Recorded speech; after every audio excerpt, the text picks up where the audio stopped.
sa mga bago pa lang dito sa Donmar TV, mag-subscribe na po kayo para updated kayo lagi sa ating mga balita. And at the same time, yung mga cellphone ninyo, ma-notify yan kung meron tayong breaking news, meron tayong bagong uploads, o kung nagla-live ang Donmar TV. Okay? So, mahalaga po na mag-subscribe tayo sa Donmar TV. Ready? 1, 2, 3, go! Ayan, nakasubscribe na ba lahat? Okay. Nagtipon-tipon naman ang mga Pinoy sa The Hague, Netherlands kahapon para ipakita ang pagsuporta nila kay dating Pangulong Rodrigo Duterte na nakadetain doon dahil po sa kasong crimes against humanity. Live mula sa The Hague, nagbabalita si Jovi Francisco. Good morning, Jovi. Good morning, Angela. Ano ba yung mga panawagan dyan ng mga nagtipon-tipon ng mga Pinoy dyan sa The Hague? Angela, alam mo, nagsimula yung tinatawag nilang meet and greet with the Vice President dito sa isang parke dito sa The Hague ng alas 10 ng umaga, Sunday. Tapos ay tumagal ito ng hanggang siguro alas 5 na ng hapon dahil nagkaroon nga talaga ng literal na isa-isa sa mga dumalo ay nagkaroon ng opportunity para makipag-selfie or photo opportunity with the Vice President. So yung kanilang paghahanda ay buong morning, pero nung hapon nang dumating na si Vice President Sara Duterte, nagsimula na siyang magsalita, ay kanyang ikinuwento yung huling pag-uusap nila, pinaka-recent na pag-uusap nila ng kanyang ama na si dating Pangulong Rodrigo Duterte dito sa detention facility sa The Hague. At maraming parte. Merong isang parte ay tungkol dun sa kalagayan ng Pangulo ngayon at mga kinakain niya. Pangalawa ay tungkol sa mga bili ng dating Pangulo sa kung sino lang ang pwede sa pamilya na pumunta dito sa The Hague para bisitahin siya. At ang ikatlo, sa ambush interview ng media kay Vice President Duterte ay sa legalities o yung kung paanong itatakbo or ilalaban yung kaso ng dating Pangulo. Unahin ko na yung tungkol dun sa pagkain, Angela. Dahil ito yung medyo talagang pinakinggan ng mga kababayan nating dumalo dito sa meet and greet para sa dating Pangulo at kay Vice President Sara Duterte. Sinabi ni Vice President Sara Duterte na talaga namimisa daw ng Pangulo ang dating Pangulo ang pagkaing Pinoy, yung lasang Pilipino, lasang Pinoy na sinasabi natin. Pero tanggap na daw niya na hindi pa talaga ganun kasanay gumawa yung mga nagluluto dito ng mga recipe natin. So ang ginawa ni Vice President Sara Duterte ay nag-print out ng mga recipe at ipinadala doon sa mga staff na pwede mag-prepare at pwedeng matuto nitong lasang Pinoy na tinatawag. At syempre, ang mga hiling na inumin, basta isang brand ng soft drinks ang sinabi ng Vice Presidente na ibinilin sa kanya na laging dalhin sa kanya ng mga bibisita doon sa kanyang ama, yung isang brand na ito. Pati sa pamilya, meron sa sinabi ng mga miyembro ng pamilya na hindi na muna dapat pumunta dito, pero kung meron mang parating na, ang sinabi ni Vice President Sara Duterte ay parating na daw si Kitty Duterte dito at sila ay maghahalinghinan sa pagdalaw sa loob ng detention facility. So puntahan natin, Angela, tungkol sa mga doon sa itatakbo ng kaso dahil doon sa ambush interview na pinick up ng mga wires o news wires na anggulo ay yung pagsabi daw ng dating Pangulo kay Vice President Sara Duterte na walang basis o walang basilan o mahina yung kaso laban sa kanya dito sa ICC at naniniwala na siya ay mapapawalang sala. So yun basically yung thought nung isa sa mga mensahe na ipinaabot ng dating Pangulo via the Vice President. At pero ang Angela, kahit na ganyan ang sinasabi ng dating Pangulo, tuloy-tuloy yung proseso ng ICC dahil kanina this weekend inilabas na ng dalawang parties, yung prosecution at saka nung yung isa pang panig, yung utos daw ng ICC na yung defense at saka yung prosec na meron na silang mga mga deadline na dates April 4 for the prosecution panel at saka April 11 para sa defense panel dun sa mga hindi-hingi ng mga requirements ng ICC para isumite nila. So that's like 2 weeks from now kailangan ay submitted na pati listahan ng mga witnesses at kung paano protektahan ang mga witnesses, Angela. Jovi, alam ko nakakasana yung buong legal team ni FPRRD dyan sa The Hague. Pero sabi ni Attorney Kaufman, meron daw pong isang Pilipino na makakasama. Alam na ba natin kung sino yung pangalan na yon? And pangalawa, bukod dun sa mga nagtipon-tipon na mga taga-suporta ni FPRRD, meron din bang nagtipon-tipon dyan para naman doon sa mga biktima ng EJK? Yes. Okay. Unahin ko na yung tungkol dun sa yung pagpo-form ng panel na magdedepensa or de-defend si dating Pangulong Rodrigo Duterte. Yes, totoo na sinabi yun ni Mr. Kaufman, Attorney Kaufman, at sinabi rin niya ni Vice President Sara Duterte, pero wala daw siya, syempre in-ambush interview namin sa at wala daw siyang karapatan na siya yung magsabi noon. So tomorrow there's an opportunity or hours from now doon sa penitentiary sa pagbisita ng lead lawyer ni former president, ay pwede natin itanong na yan dahil yan na talagang tanong the whole weekend kung sino yung Pinoy lawyer na kasali dyan sa panel na yan. So we'll know that later, Angela. And yes, nauna na mga a few hours yung pagtitipon naman ng mga mga pumapanig doon sa mga naging biktima ng war on drugs naging dahilan nga kung bakit nakadetine ngayon dito sa ICC si dating Pangulong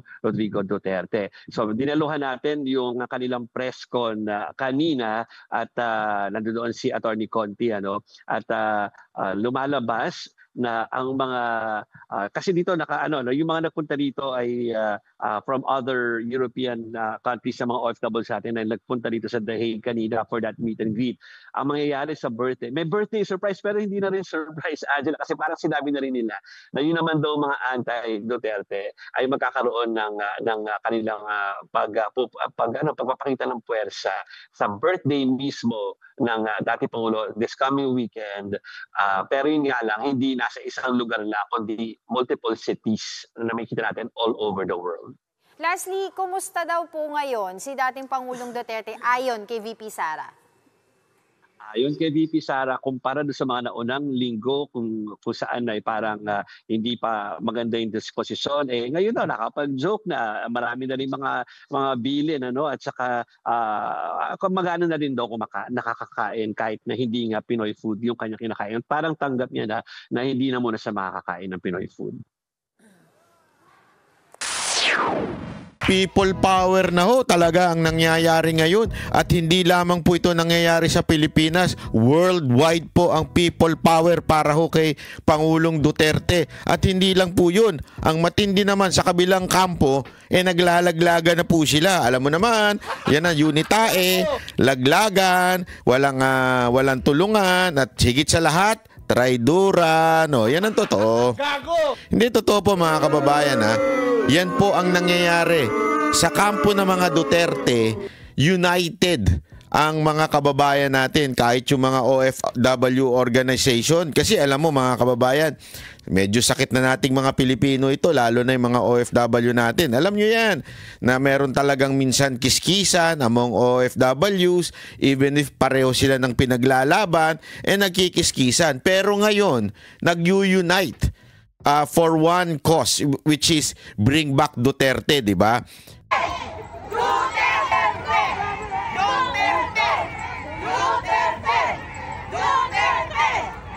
Kita nyo kung gaano kadaming tao?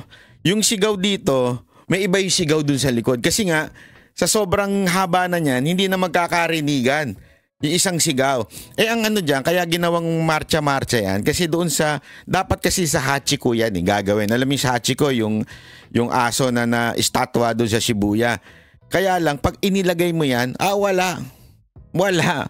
Siguradong magulo. Overflowing dun sa statue, kaya inilipat sa malapit na park. Tapos nung inilipat sa malapit sa park, bawal naman mag-stay doon kasi maliit din yung park. So sabi, maglakad na lang. O, sige, maglakad. Si Banat Bay pa naman. Medyo matanda na, masakit na ang mga kalyo-kalyo, mga tuhod-tuhod. Kaya nung lalakad niya yan, grabe ho yan.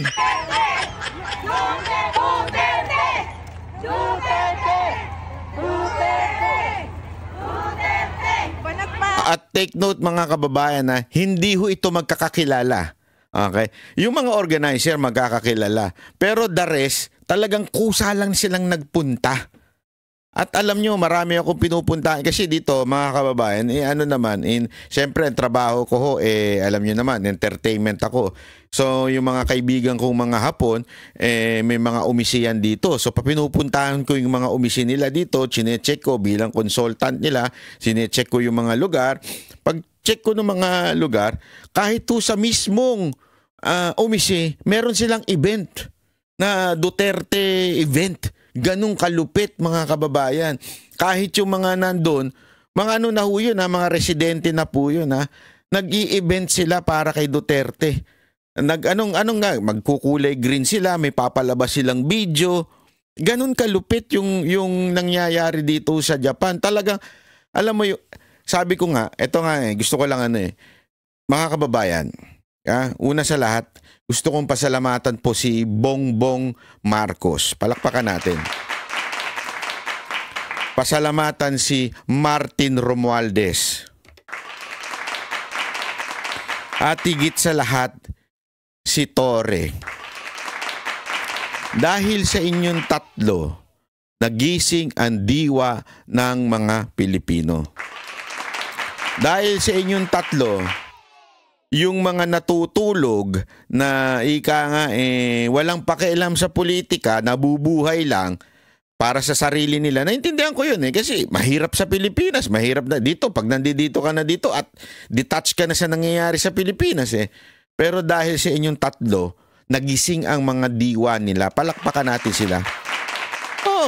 Kahit yung mga walang pakialam sa politika dito, ay naku, yung mga kasama ko dito na mga nagiging kaibigan na natin dito na ang kanilang mga buhay ay malayo naman sa Pilipinas, malayo na. Wala na, dito na pamilya nila, nandito na lahat, wala na sila doon. Pag nagkita kami ngayon, grabe ang tanungan, ang bibigat, parang hirap sagutin. Mamaya sasagutin natin yan. Ang tanong kaagad nila sa akin, may pag-asa pa ba si Tatay Digong na mauwi? Mamaya sasagutin natin yan. Kasi alam nyo mga kababayan, yan po ang tanong ng bawat isa. Ano nangyari sa Pilipinas? May pag-asa pa ba? Panoorin muna natin to.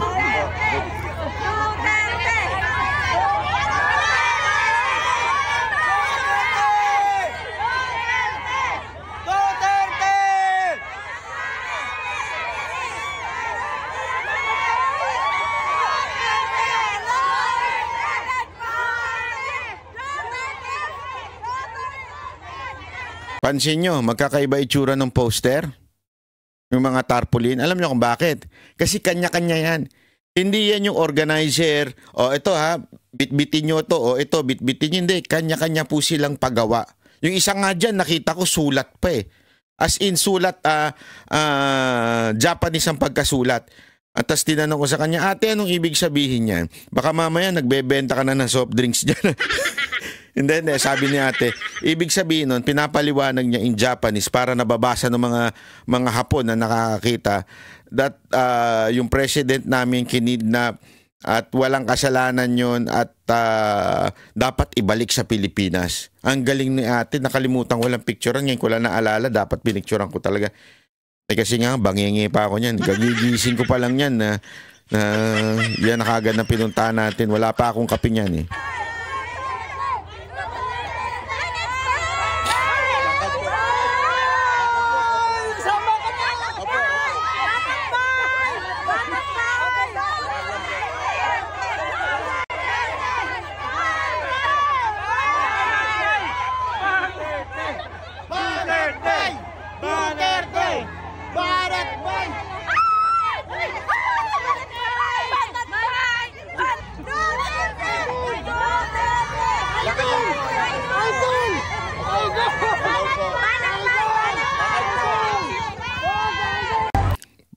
Pasensya na po pala kanina yung mga dumadaan kasi gusto ko man po makipagpicturan. Napapagalitan tayo pag tumitigil yung linya kasi naglalakad dyan Pag tumigil, sumisigaw yung pulis. Gumaganon yung pulis. Kaya tuloy, naiilang ako. Baka mamaya ipa-deport ako Sabi na, ang gulo-gulo nito Nagpipicture-picture. Baka mamaya gano'n yung sinasabi. Tapos biglang pa ako. Sabihin, hindi ka pwede makipag-rally dito. Hindi po ako nagra-rally. Nagbibideo po ako. Nagbablog po ako.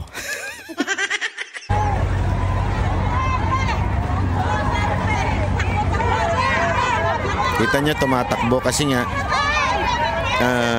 pinabibilisan ng pulis Kasi isipin mo imaginein mo, kayo mga nakapunta na sa Japan, may imagine nyo yan, pinatigil ang traffic dahil lang sa haba ng linya. Ang haba ng linya na yan. Pinatigil ng mga pulis ang traffic. Sigurado ako busit na busit yung ibang mga Hapon dyan. Bakit po? Pero wala silang choice Actually, tinatanong nga nila yung ibang mga may mga Hapon na sumama, mga asawa siguro ito. Tinatanong nung ilang mga Hapon na dumadaan kung ano yun. Tapos yun nga, pinapaliwanag.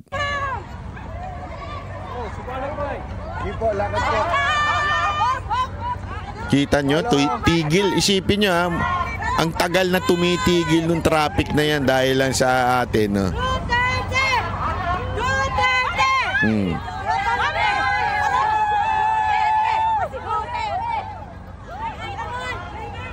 Sige po, lakad lang po.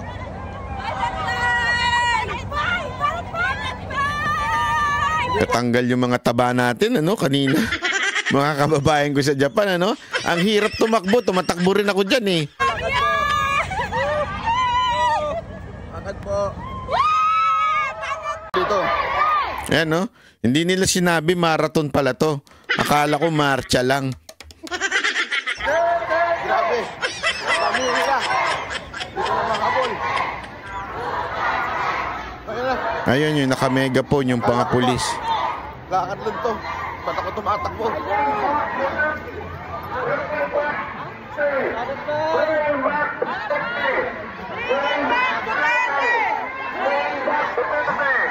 Bring back Duterte! Bring back Duterte! Bring back Duterte! Bring back Duterte! Bring back Duterte!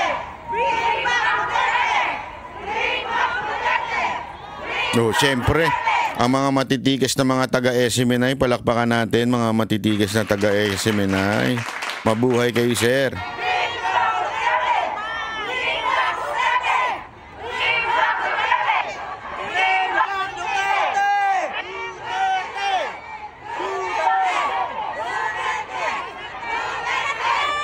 Yan ang masasabi mo una sa lahat, walang bayad. Bakit? Kitang-kita nyo naman, hindi nagtatago. Yung mga aktivistang mga NPA nakaganon, may hawak na tarpaulin nakatago yung mga muka. Alam mong binayaran. Unlike dito, kita nyo naman, iba-iba pa nga yung sigaw. Bakit? Kasi organic di ba? Pag organic ka, iba-iba yung sigaw, hindi kayo tinuturuan, iba-iba yung tarpaulin. At alam mo, mamaya may kikwento pa ako sa mga inside story. Mga inside story. Gusto niyo malaman? Unya.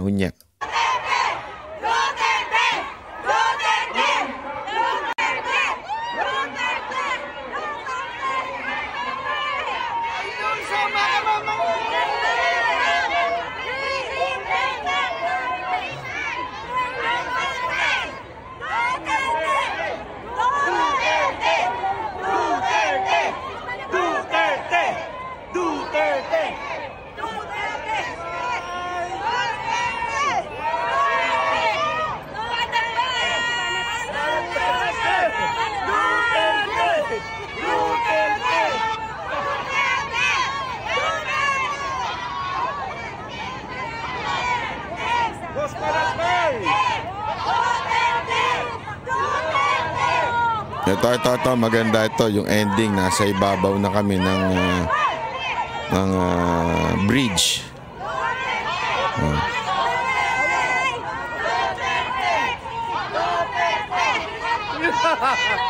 Kasama po natin si Banat Bay. Ngayon, si Bojo ang ating kaibigan.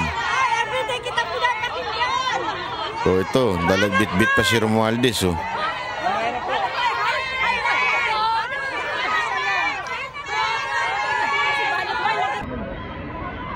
Kita niyo yan, no?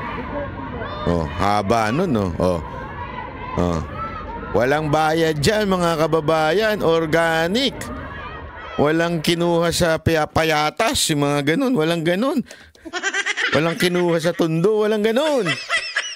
Yan ay organic talaga. Grabe, oh. Alam mo mga kababayan, hindi lamang po sa Japan yan.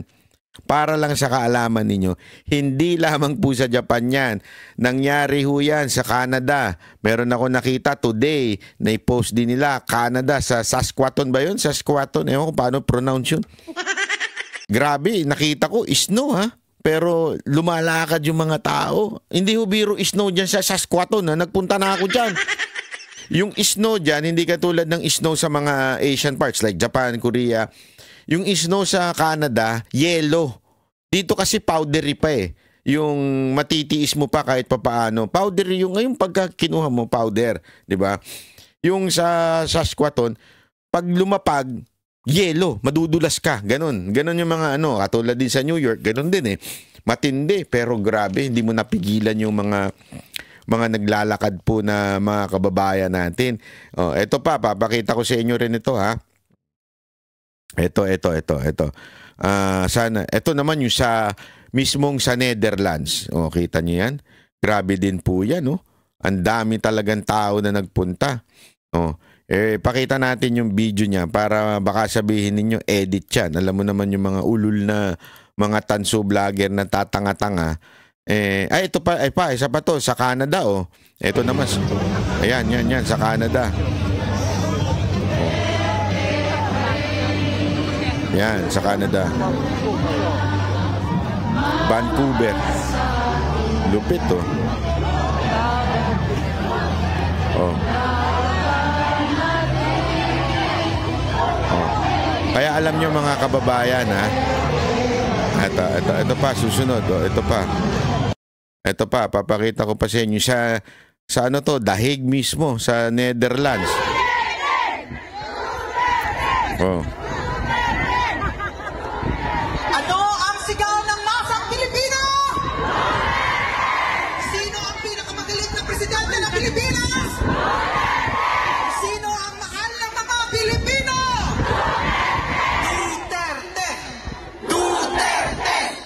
Grabe. Nakakakilabot. Wala talaga. Pasalamatan nun natin si Bongbong Marcos, si Romualdez at saka si Torre dahil sa inyo nagising ang diwa ng bawat Pilipino. Gusto ko lang po hantugan ang ating yan ha. Na andito ngayon. Okay. Yan ha. Para lang. Sandali. Chotomate. Yan, easy lang. Okay? At kahit to sa Maynila, meron sa Pilipinas, meron din po sila Boss Dada nagpunta naman sa saan ba itong pinuntahan ng mga banateros na ito. Itong mga banateros na ito eh. Nagpunta sila sa ito yung kapatid kong Ewan. Ito rin yung mga dalawa ko pang kapatid na naiwan sa refrigerator. Ayan nagpunta rin sila. Gusto niyo bang pumunta sa Japan? Nako po. May mga visa po yan. Oo, may mga visa po yan. Si Coach Oli at saka si Boss Dada may visa po yan. Kung gusto niyo silang pumunta sa March 30 at saka ako, i-request nyo lang po sa SMNI. Sabihin nyo sa SMNI, pwede po ba? Natin sila, bombahin natin. Biro lang. Papuntahin kasi siyempre may trabaho kami. Diba? Meron kami trabaho sa SMNI. So, para papuntahin kami dito, kailangan malaman ng sabihin nyo sa kanila, punta kayo sa SMNI page.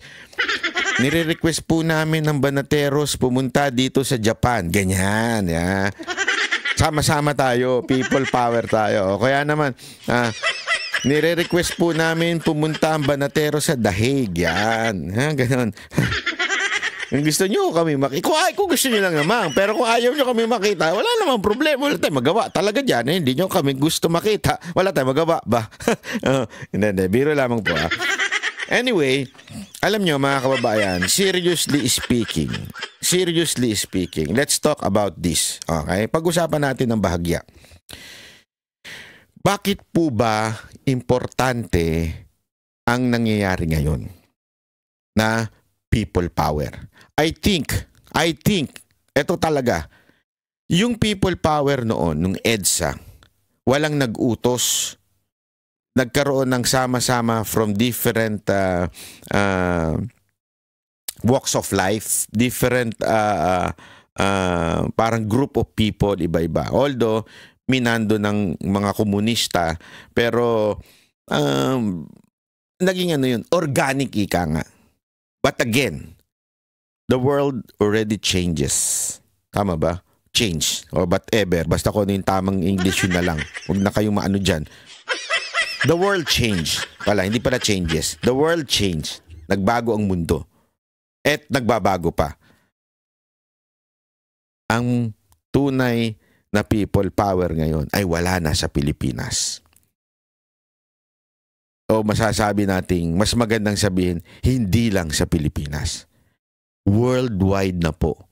Dito mo makikita na ang bawat Pilipino sa iba't ibang dako ng mundo. Kasi dumami na rin ang OFW ngayon eh. Unlike noong 1986, hindi ganun kadami. Ngayon, doble, triple, o more than that. At marami sa atin nasa ibang bansa na. Kumalat na tayo sa ibang bansa. Ang lahing Pilipino, kumalat na po. Kaya ang tunay na people power ay nasa buong mundo na. Ngayon, bakit importante ho itong ginagawa natin? Bakit po ba masasabi natin na kailangan nating gawin ito? Di ba? Pakikinggan ba tayo? Yan kaagad ang tanong natin. Anong mangyayari dyan sa kada rally ninyo? Ano lang yan? Ngayon lang yan. Sa susunod, wala na yan. Hindi na kayo, wala na kayong passion. Hindi na. Yun ang akala ninyo. Dahil mga kababayan, ang ginawa ng administrasyon ni Marcos, ang ginawa ng gobyerno ni Marcos, dinala niya ang laban sa international scene or community. Bakit? Dahil sa ginawa ng gobyernong ito na puwersahang iligal na binitbit si Pangulong Duterte sa ibang bansa, nagsimula na ang international arena. Nagsimula na labanan internationally. Ibig sabihin the world is watching. Yun ang pagkakamali ng Marcos administration. Akala nila dahil sa pag-alis nila kay Pangulong Duterte, mawawalan na ng suporta ang mga Duterte supporters. Ang hindi nila naisip, lalong nadagdagan. Yung mga natutulog ang damdamin, lalong nag-init. Yung mga ayaw makialam, ngayon nakialam na uli. Yung may ibang iniisip, ang iniisip ngayon si Pangulong Duterte na. Dahil sa mali ninyong ginawa na pagdukot, illegal, binitbit nyo si Pangulong Duterte sa ibang bansa. Nabuhay ang mga Pilipinong hindi nakikialam. Kasi alam naman natin yan eh. Mahirap, hindi ho tayo, lalong-lalo na ho pag nasa ibang bansa tayo eh. Pero hindi mo ba mapapagkaila, kahit ikaw ay nag-i-Ingles, kahit ikaw ay nagninihongo, kahit ikaw ay nagko-Korean, o Chinese, o whatever language na ginagawa mo, ang puso mo, pagbali-baligtarin mo, ay Pilipino pa rin. Kahit nasa ibang bansa ka, Pilipino ka pa rin. Uuwi ka sa Pilipinas. At kahit anong gawin mong pagbabago ng itsura mo, kahit mukha ka ng Chicano, ang tingin pa rin ng ibang lahi, ikaw ay Pilipino. At dahil doon, apektado ka sa nangyayari sa bansa mo. Yun ang katotohanan.